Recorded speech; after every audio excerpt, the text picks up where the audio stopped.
বোনরা অনেকে আছেন, ৫ ওয়াক্ত নামাজ পড়েন নিজের ঠিকানায়, বাট তিনি ট্রাভেলে গেলে আর নামাজ পড়েন না। কোন অজুহাতে? বলে মহিলাদের নামাজের ব্যবস্থা নাই।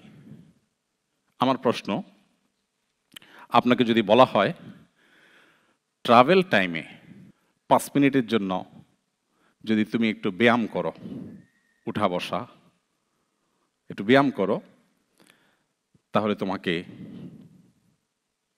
$1,000,000 দেওয়া হবে। আমি বোনদের কাছে জানতে চাই, কোন কোন বোন বলবেন না আমার তো এখানে আসলে সেরকম কোনো পরিবেশ নাই, সো আমার $1,000,000 দরকার নাই? কেউ আছেন? 1 মিলিয়ন লাগবে না, $1,000 দিলেই যথেষ্ট হবে। কি বলেন? সঠিক নয় কি? $1,000 দিলে চিন্তা করবে?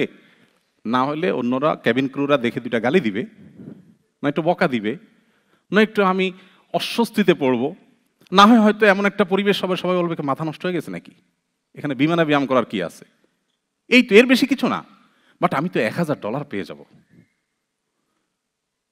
সেখানে যে নামাজের বিনিময়ে জান্নাত পাওয়ার কথা আছে, সেই নামাজকে আমরা কিভাবে কম্প্রোমাইজ করি? প্রিয় ভাইয়ের আমার, ওমর রাদিয়াল্লাহু তাআলা আনহু বলতেন, লা হাজ্জা ফিল ইসলামি লিমান তারাকাস সালাহ।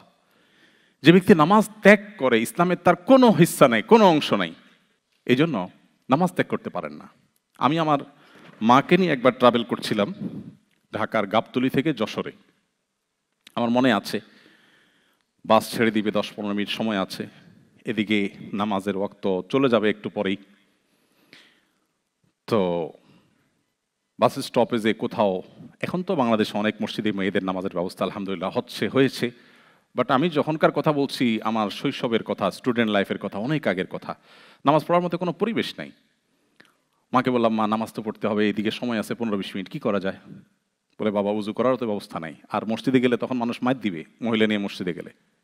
আর অনেক আগের কথা, এখন মানুষ আলহামদুলিল্লাহ অনেক কিছু বুঝছে এবং সহনশীল হচ্ছে।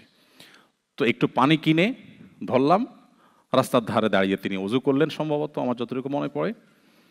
এরপর আমাদের গাবতলীর মতো এর সমস্ত জায়গাগুলোতে আপনারা জানেন কত কনজাস্টেড থাকে দোকানগুলো। একটা মুদি দোকানে গেলাম যেখানে মাল সামানার জন্য ভেতরে ভালো করে 3-4 ফিট জায়গাও নাই।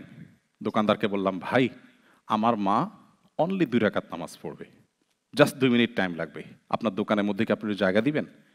তিনি বললেন, বলেন কি ভাই, অবশ্যই অবশ্যই, আসেন আসেন। তিনি বাইর হয়ে গেলেন, জায়গা দিয়ে দিলেন, সুন্দর মতো দিয়ে নামাজ পড়লেন, আমরা বাসে উঠলাম। বিষয়টা হলো যে আপনি কিভাবে দেখছেন নামাজকে।